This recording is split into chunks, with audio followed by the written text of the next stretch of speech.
कैकदा खोटं बोललोय आईला. मी जेवलोय असं सांगितल्याशिवाय ती जेवायचीच नाही. मात्र पहिला घास तिच्या ओठावर येण्याआधीच ती डोळ्यात रोखून पाहायची.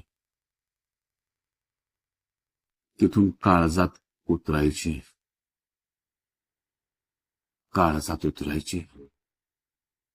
बापू, तू मला फसवू नाही शकत, असं म्हणत माझ्या डोक्यावरून हात फिरवत तोच घास मला पाठवायची.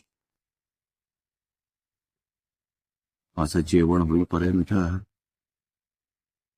समाधान पाहत राहायची. मग कुठं ती जेवायची. आता अमृताचे घास आहेत, पण ती चव नाही. कारण आता आई देहरूपाने नाही, मात्र ती वाहते डोळ्यांच्या कडांतून. ती अजूनही तेवते देव्हाऱ्यातल्या निरंजनातून. खिडकीतून येणारा अवखळ वारा तिचा गंध घेऊन येतो.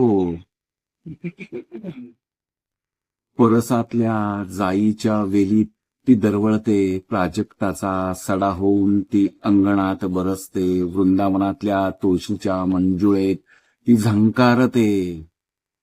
आई नाही अशी कुठलीही जागा नाही. ती माझ्या रोमारोमात वसते. रोज रात्री निजताना श्वासात माझ्या पाझरते. डोळे मिटताच प्रकटते. तिच्या सायमाखल्या हाताची पुन्हा पुन्हा अनुभूती येते. आई, हे लिहिलं होतं